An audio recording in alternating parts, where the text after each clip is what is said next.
Good morning. Isang maaraw muli na umaga sa bawat isa sa atin. Isang malaking kagalakan na muli po tayo ay magkasama-sama at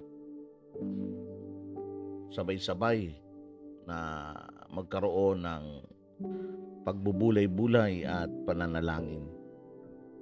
Medyo magkakaroon po tayo uli ng kaunting pagbabago sa atin pong mga ginagawa araw-araw sa kadahilan ng marami po ang humihiling ng pananalangin. So medyo mag-spend din po tayo ng panahon sa pananalangin. So magandang umaga po sa ating lahat. Ihanda po natin ang ating mga sarili sa pamamagitan po ng pananalangin. O Diyos na makapangyarihan sa lahat, Diyos na may likha ng langit at lupa, Diyos na aming pinaglilingkuran, magandang umaga po. Isa pong malaking kagalakan at oportunidad na kami po, O Diyos, ay magkaroon ng pagkakataong katulad nito na magising at magkaroon ng pagbubulay-bulay. Hayaan po ninyo, O Diyos, na itaas ka namin, luwalhatiin ka namin, at kilalanin ka namin bilang aming sariling Panginoon at tagapagligtas. O aming Ama, sa umaga pong ito, hinihiling ko po ang paglilinis ng iyong banal na dugo sa aking mga kasalanan. Patawarin niyo po ako. At gayon din, O Diyos, sa oras na ito, hinihiling din po namin ang kapangyarihan ng banal na Espiritu na siyang patuloy na manguna, magpaunawa at magsalita sa amin. Salamat pong muli, Ama. Ang lahat ng ito ay amin pong ibinabalik sa pangalan ni Jesus na aming Panginoon at tagapagligtas. Amen at amen. This is what the word of the Lord said in 1 Samuel chapter 30 verse 6.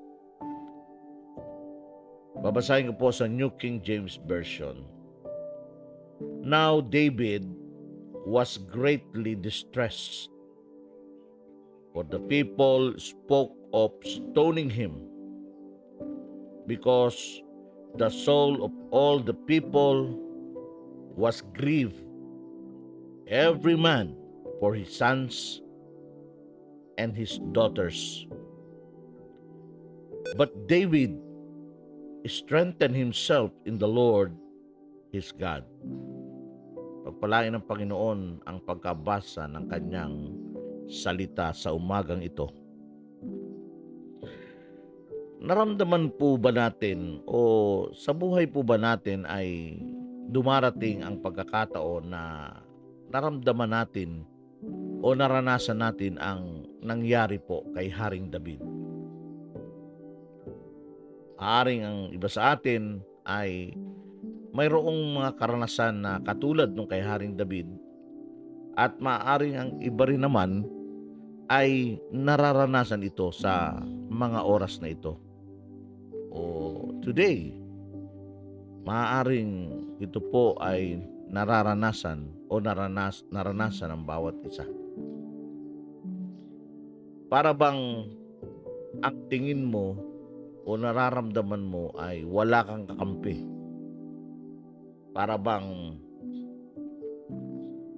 nakikita mo at nararanasan mo sa mga oras na ito na walang nagpapahalaga sa iyo, walang nagmamahal sa iyo. You are really down, discouraged, depressed, and it feels like nobody cares, and no one would even listen. Napipicture po ba natin o nalalarawan ho ba natin sa ating mga isip yung ganoong sitwasyon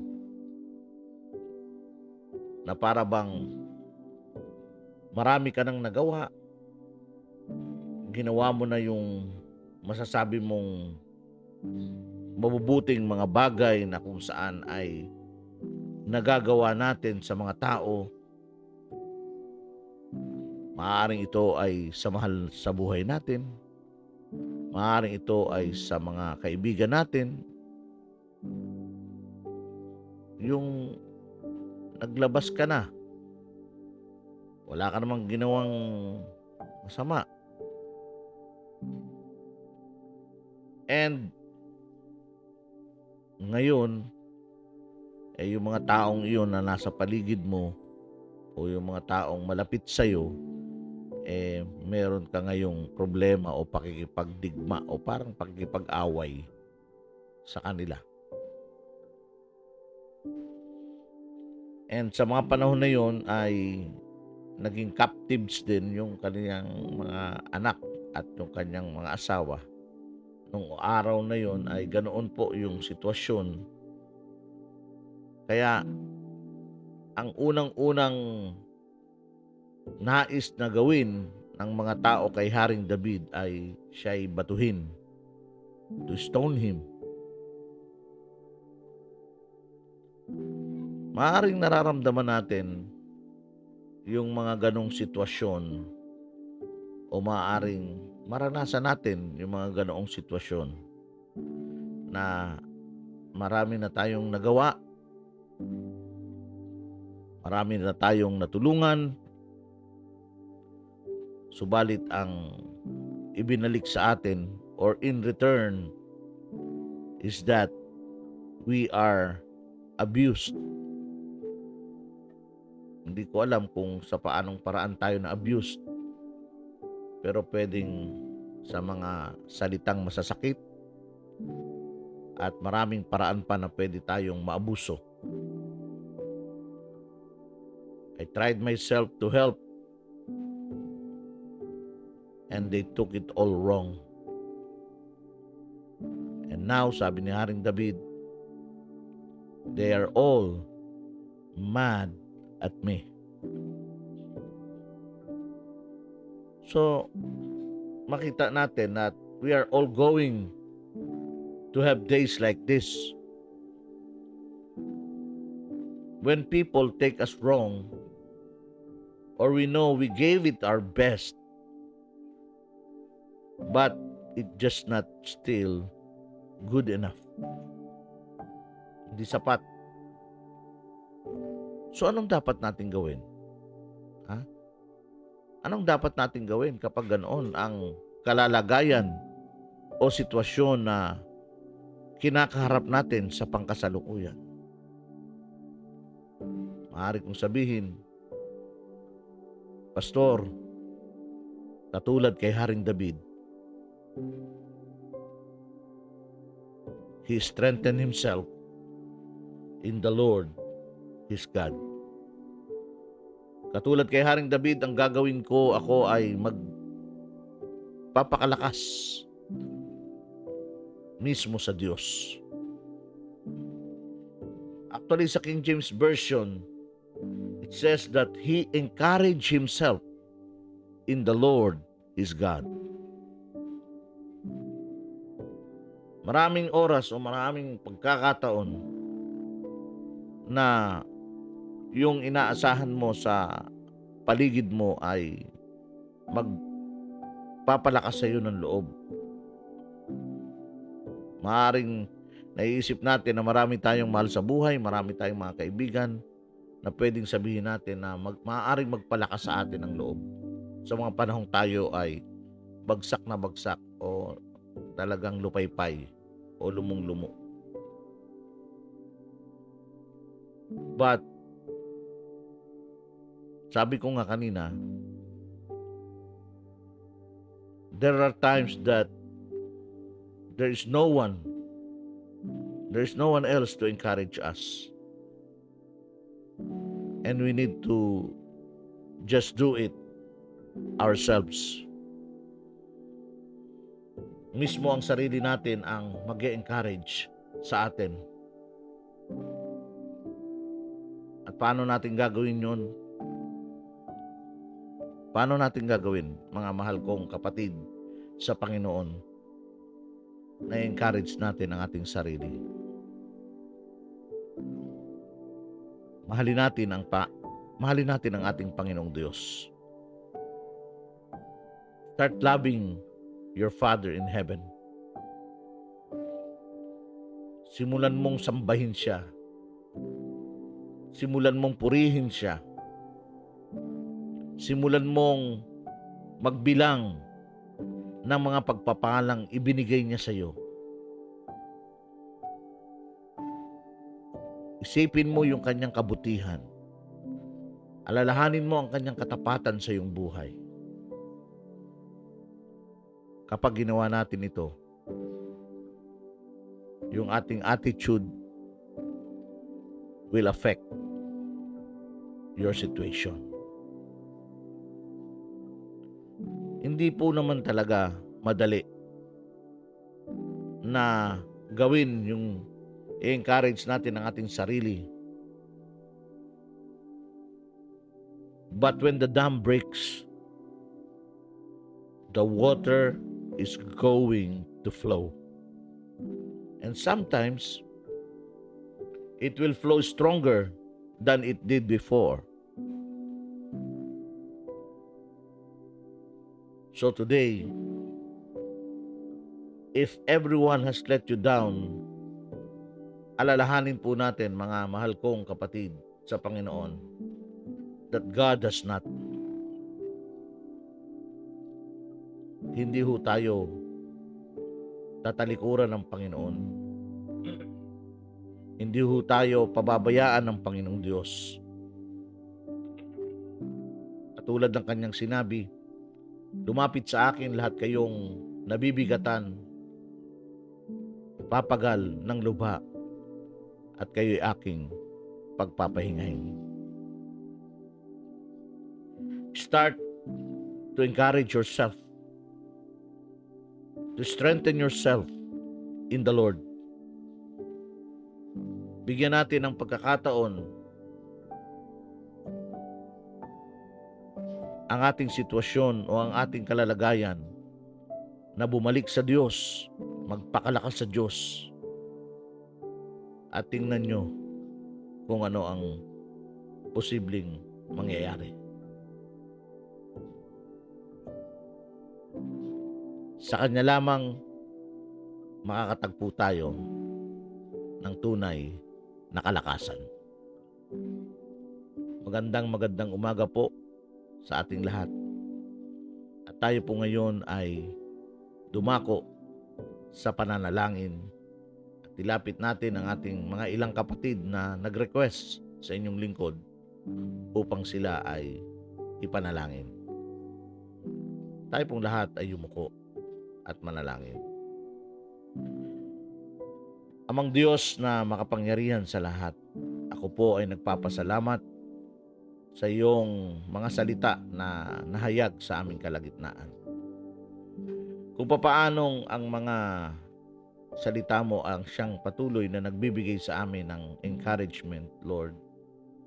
Itong mga kapatid ko na humiling ng panalangin ay nais po naming ilapit sa inyo sapagkat alam namin, O Diyos, na sila po ngayon ay nasa sitwasyon na kung saan ay nangangailangan ng tulong, hindi lamang sa pinansyal kundi, Panginoon, upang sila'y mapalakas at sila'y tumatag at patuloy na magpatuloy sa kanilang takbuhin sa mundong ito.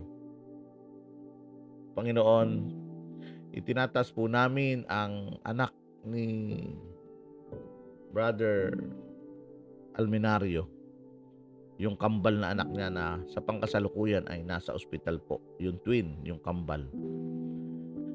Panginoon, naka-incubate po sila. Kayo po ang Diyos na tunay na nagkakaloob ng kagalingan at patuloy, O Diyos, na dalangin ko po na pagkalooban niyo po ng kalakasan, kalusugan ang mga sanggol na isinilang na ito, Panginoon. Kayo po, O Diyos, ang siyang patuloy na mag-ingat sa bata. At nawa ay malagpasan nila yung critical stage o yung kondisyon ng pagiging premature pagkus, Panginoon, sila ay patuloy na mabuhay, magkaroon ng pagkakataong mabuhay sa pangalan ni Jesus. Nais din po namin patuloy na itaas sa inyo, Panginoon, ang anak ni Brother Rad na sa sa pangkasalukuyan ay nagpapalakas o nagpapagaling, Panginoon, upang sa gayon ay mag-undergo na naman siya sa panibagong operasyon. Panginoon, tulungan niyo yung bata na tunay, Panginoon, na yung kanyang physical na kalalagayan ay lumakas. At masigit po naming inaasahan yung himala na kung pagkakaloob ninyo, Panginoon, ay hindi na maoperahan yung bata. Gumaling na po yung kanyang sakit sa puso, yung butas ng heart niya, Panginoon, ay matakpan. Kayo po ang dakilang manggagamot. Gayon din, O Diyos, patuloy po na itinataas po namin ang kalalagayan ng sitwasyon ng Pastor Perdy. Tunay po, Panginoon, yung kanyang asawa na nasa ospital at patuloy na hinaharap ang karamdaman ng chronic kidney disease stage 4 at pangkasalukuyan ay meron din siyang COVID-19, Panginoon, na virus. Panginoon, hindi po namin alam kung bakit nangyayari yung mga itong kalalagayan. Bagamat alam namin, O Diyos, na tanging sinasabi mo sa salita mo na kayo po ang Diyos na nagpapagaling. Maaaring ang katawang lupa namin ay nasisira sapagkat hindi pa ito glorified. But still, Lord, yung kalooban mo, Panginoon, ang patuloy na masunod. Dalangin po namin, Ama, na ipagkaloob mo kay Pastor Perdy ang matatag na emosyon, ang matatag na pananampalataya, at patuloy na igawad niyo po ang inyong kagalingan. Salamat po, Panginoon. Sa umagang ito, O Diyos, yung mga kapatid ko na nanonood, nakikinig, maaaring hindi ko alam kung ano ang kanilang sitwasyon sa pangkasalukuyan. Subalit, Panginoon, dinadalangin po namin na tulungan mo kami na patuloy na lumapit sa iyo. Encourage namin yung aming sarili at lumapit sa iyo. Salamat po, Ama. Hiniling namin ang kapuspusan ng banal na Espiritu sa umagang ito. Ingatan niyo po kami sa buong maghapon at patuloy na ang kalooban mo ang siyang patuloy na maganap namin. Maraming salamat po. Sa pangalan ni Jesus, ang lahat ng ito'y aming ibinabalik. Amen. Amen.